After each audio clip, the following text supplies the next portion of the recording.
This is high cow country. This is summer grazing country, some of the best in the West. This is the country of big beef herds and vast ranches. It is the native ground of the cattle industry. When winter snows retreat to the peaks and streams run bank full, there's new life in the cattle business. The warming rays of the spring sun are a portent of a delightful summer on the range. It's like a pleasant dream for this white-faced, ruddy-coated youngster. And every calf has a mobile lunch stand never far away. The trick is to get it. While certain breeds of cattle predominate in this country, any desirable beef-type animals that fit the environment find their place in the cattle industry. Cattle which have enjoyed the brisk summer in the high range country now have the hardihood to withstand the crackling cold of winter.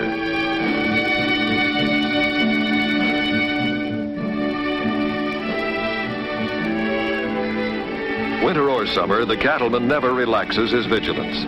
Every season of the year brings special chores, and a little extra care now may bring extra dividends later on. When spring brings its welcome green grass, lush from the moisture of winter snows, another cycle of growth begins, for grass is basic cattle feed. The animals harvest it themselves and convert the nutrients and vitamins into generous frames as they grow, frames that will carry the forthcoming load of meat. Living proof of the value of good breeding is this fine youngster. She owes her heritage of excellence to a proved sire, whose ability to transmit his quality to his offspring is established. Much of the responsibility for herd quality rests on the range bull. He contributes importantly to the production of superior offspring, of profit-making capabilities. On more than 3.5 million farms and ranches, ranging from a few acres to many thousands, the spirit of the Old West comes alive. The cowboy and his horse once more live the busy pattern of cattle care that early summer brings.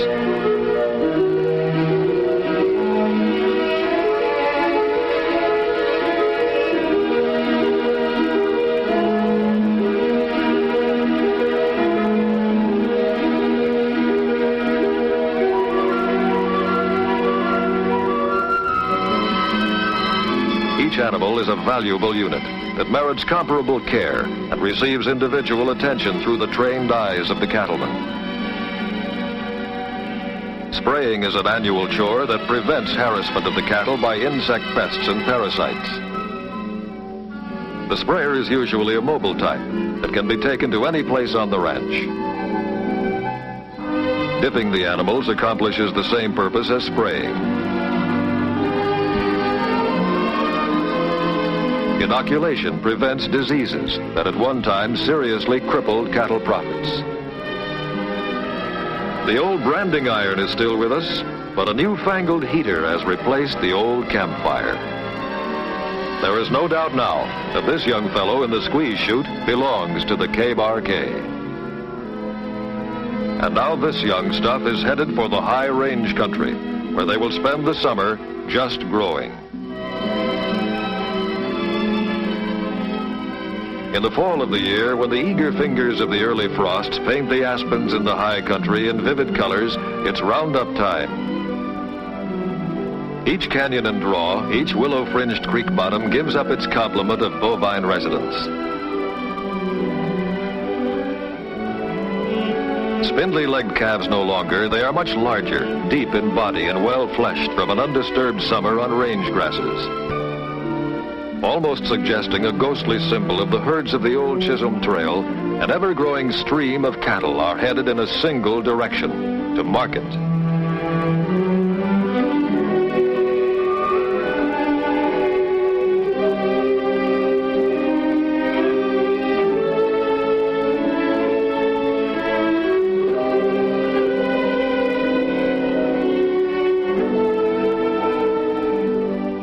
The whole vast West becomes one big dusty roundup.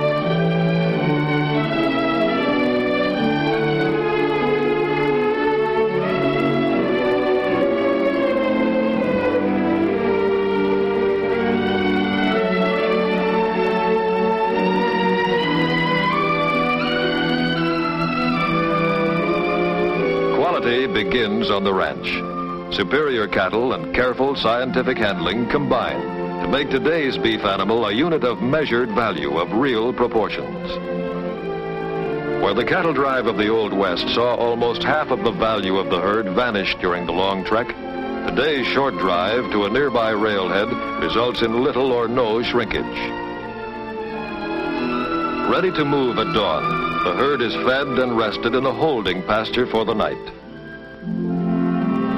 When the first crimson rays of the rising sun tint the eastern sky, men, horses, and cattle are on the move. Destination, the railroad.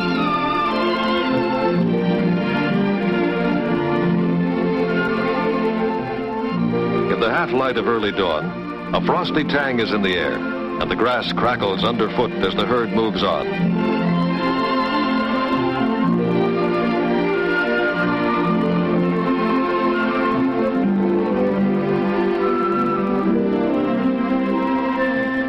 The air is filled with the shouts of the cowhands and the muted lowing of steaming cattle. In any trailing of cattle, the welfare of the animals comes first.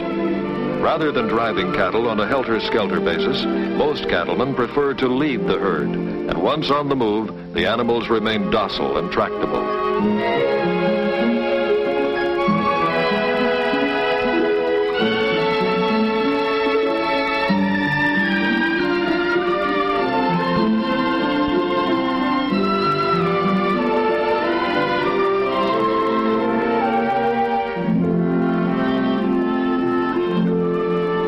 Familiar with it, a feeling of ritual accompanies the movement of the cattle, a ritualistic surge back to the old days when a cattle drive was not just a commercial enterprise, but was a moving page of Western history, written in the dust stirred by thousands of hoofs. Arrival at the railroad stockyards is the signal for activity of a different nature. In this case, where the cattle are sold to a buyer at the shipping pens, they must be recounted and weighed to determine the total due the rancher. Gentle handling to avoid bruising and damage is still the order of the day, as the cattle are directed through the pens and loading chutes into the waiting stock cars.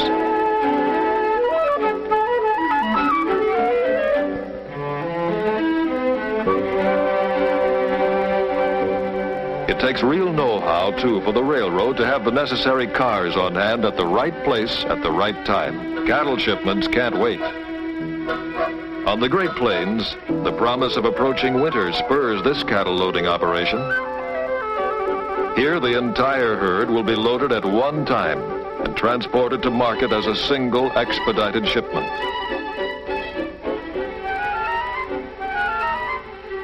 The moment that the last steer is loaded, the train is ready to move.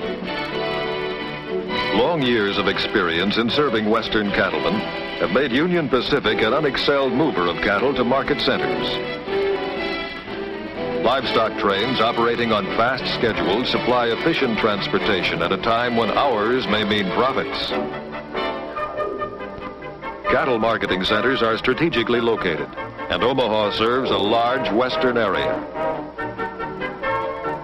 Its holding pens have handled more than 100 million cattle since its founding over 80 years ago. And here's our livestock train, right on schedule. Early morning arrival. First, the cattle must be penned, watered, fed, and rested. Simple steps in an otherwise intricate pattern of procedure.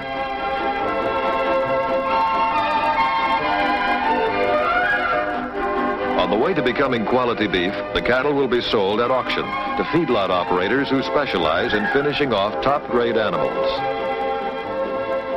After being grouped and weighed, they are driven to the auction floor.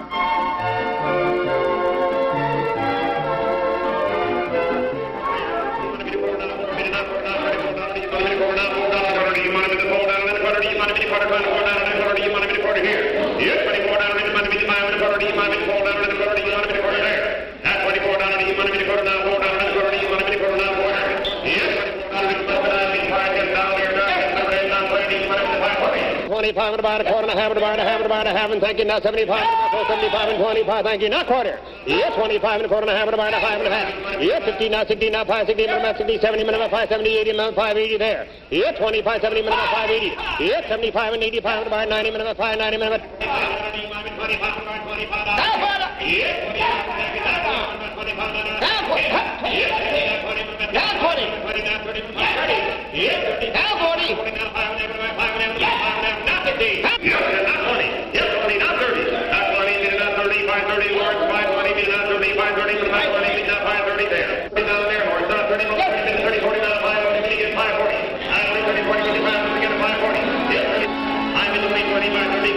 And so it goes in the interesting process of selling cattle to feedlot operators. An extensive empire of feeding pens introduces the steers to a new life, far from the wide open spaces. A life where one day runs into another, marked only by a plentiful supply of water and the delight of appetizing high-protein feeds. A cattle feeding complex like this vast layout can be compared to a factory production line with the end product being beef. And each animal is a small factory in itself, turning raw materials into a highly esteemed finished product for human consumption.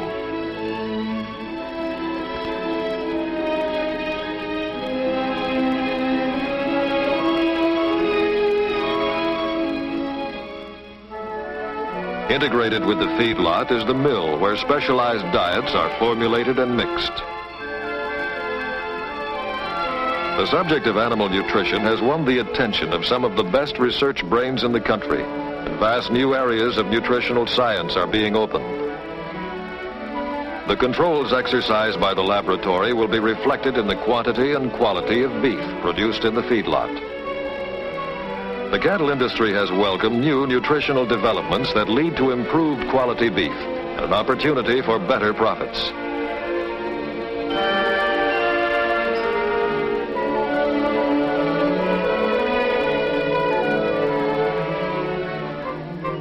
The need for mechanized methods of production and automatic feeding attracted the attention of agricultural engineers and inventors who have increased feeding efficiency while decreasing costs. More efficient methods result in delivering the feed to the cattle in measured quantity at the proper time, another important step in the production of good beef.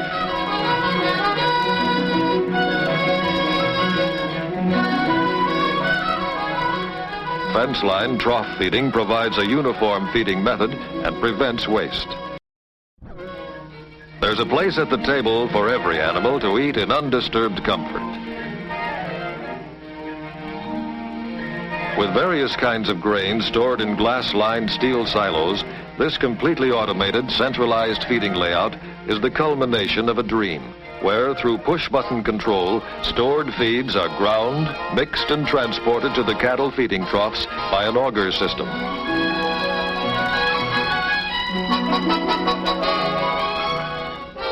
This operation typifies the efforts of feedlot operators to provide better feed at lower cost.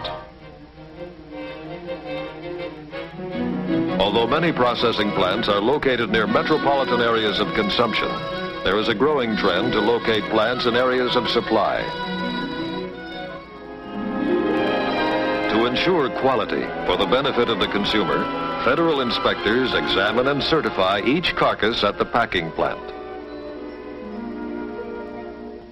Beef, like other meats, varies some in quality. Inspection and identification ensures that each carcass is placed in the proper grade. By this means, when the purchaser buys choice beef, he gets choice beef. And if a lesser quality is satisfactory, it is so identified. Grading is based on the qualification of the entire carcass, and labeling is done in such a way that each cut will bear the mark of the grade.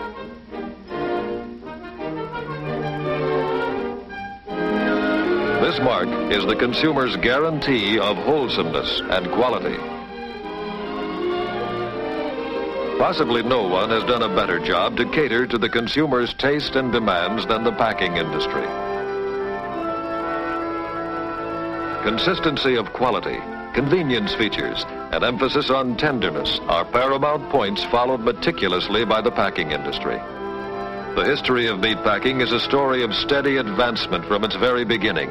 Marked progress in the industry results from improvements in mechanization, advances in refrigeration, and important developments in refrigerated transportation. In spotless, temperature-controlled, mechanical refrigerated railroad cars, wholesale cuts of meat, halves, quarters, and special cuts are transported from packer to retailer. Distance is of no concern. Today, a pound of meat travels an average of 1,000 miles from the open plains to the kitchen range. To provide more flexible service to the retailer, specially built refrigerated trailer vans are equipped to handle meat and are an important factor in fast, modern transportation. The flexibility of the trailer van at points of origin and delivery is supplemented by the dependability of the railroad for the major haul and represents a real improvement in an expedited refrigerated transportation service.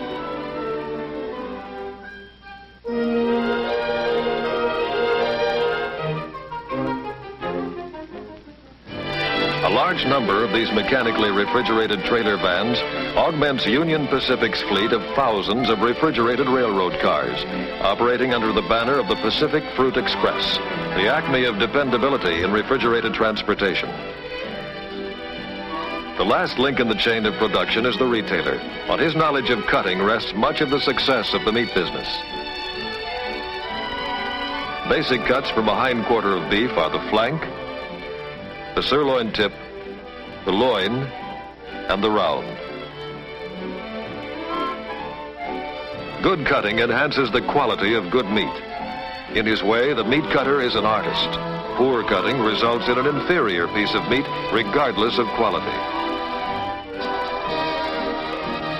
From the sirloin tip, we get popular cuts of meat.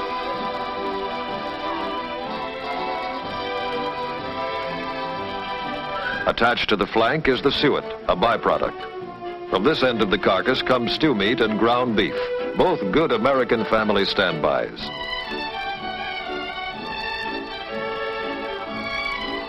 While choice cuts of meat are more publicized, the secondary cuts are just as nutritious, and in the hands of a good cook, any beef is capable of producing gastronomic miracles.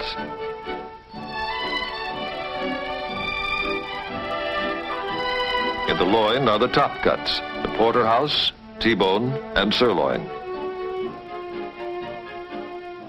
The forequarter contains less glamorous meat, and this fact is reflected in the price. The basic cuts are the chuck, the shank, the brisket, the plate, and the rib. Of all meats, none excels beef for versatility, both as to character of meat and adaptability in a variety of types of cooking the world over. And nothing excels beef for its individual flavor and its ability to transmit this flavor to a wide range of related dishes. Is there anything that meets with more popular favor than rich beef gravy on fluffy mashed potatoes? Now, the rib and the plate are removed. From the shank come soup bones and crosscuts that may range from the making of virile soups to delicate consommes.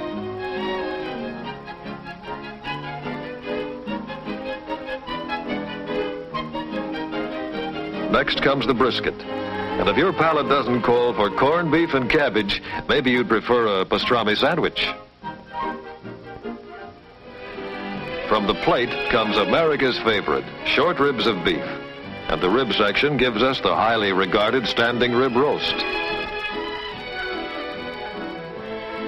The chuck is a massive piece of meat and produces steaks, stew, or ground beef, and a variety of lower-priced roasts, such as the popular arm pot roasts and boneless chuck roasts. All the roasts are noted for fine flavor and are best cooked by moist heat. It takes long cooking to bring out the excellent flavor and good texture.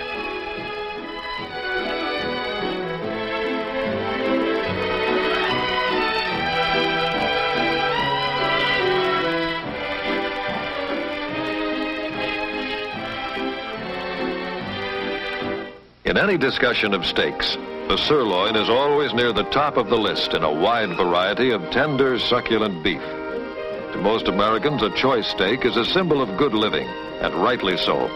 However, a steer isn't all steak or even all meat. A 1,000-pound steer will dress out a carcass weighing about 590 pounds.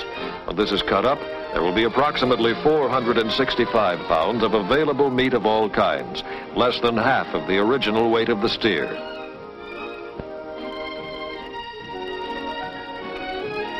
Here's another American favorite, lean, juicy round steak, rich in protein and nourishment. Some people enjoy round steak broiled, but many housewives prefer to prepare it as Swiss steak. The round also makes top ground beef. Modern meat merchandising involves individual packaging of individual cuts in a transparent wrap.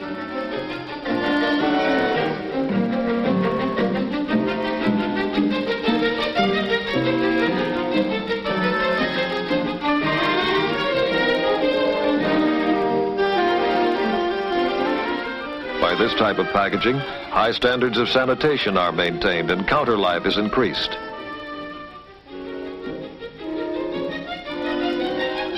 Each package is weighed and priced accordingly.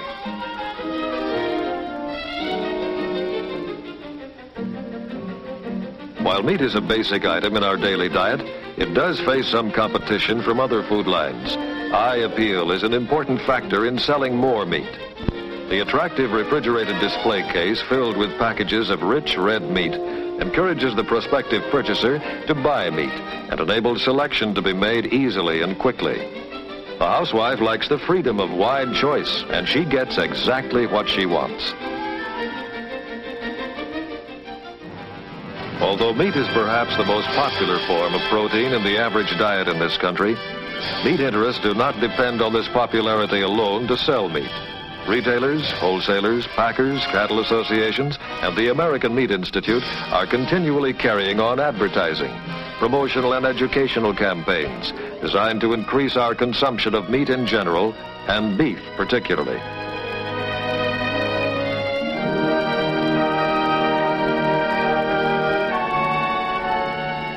One state is proud of its heritage as the beef state and isn't bashful about promoting its leading product. There is an old saying that youth will be served, and certainly one good way to win youthful approval is to have a hamburger barbecue. Juicy broiled hamburgers with just the right touch of charcoal flavor from the fire have become an American institution.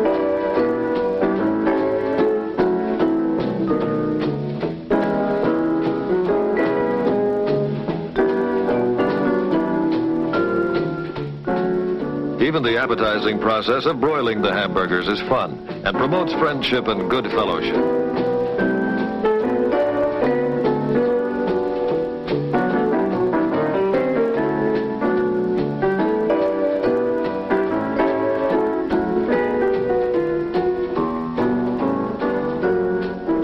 Just the elegant aroma of that ground beef picking up added flavor from the fire is enough to give everybody the firm idea that it's time to eat.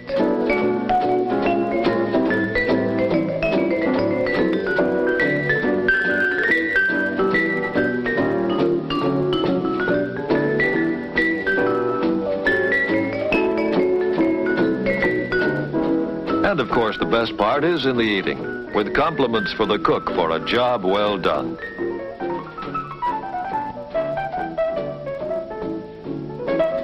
Plus going back for seconds, which turns out to be as much fun as going for firsts.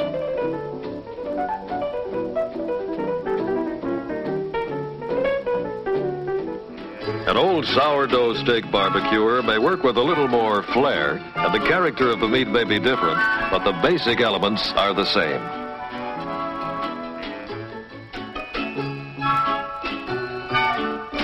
And Father enjoys making like a cook in his own backyard, particularly with some premium sirloin like these entrancing pieces of meat, cut specially thick for those aficionados who like their meat rare.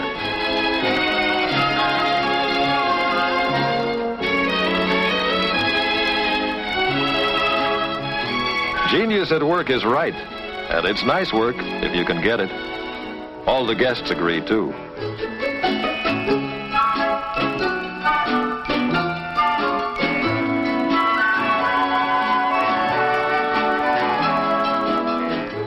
The moment of truth comes when the stakes are turned, because once turned, there's no turning back.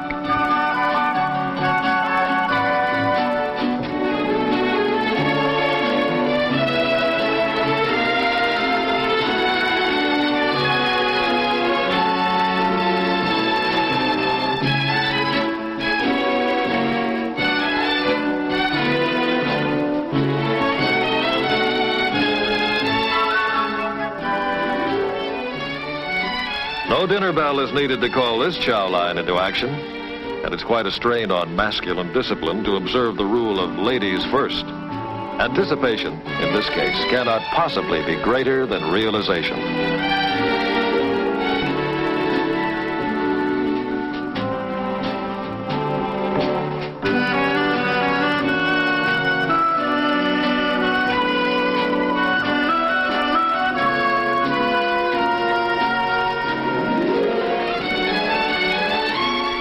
Just leave it up to the chef. He knows when he's got a good thing. Beef really does ring the bell.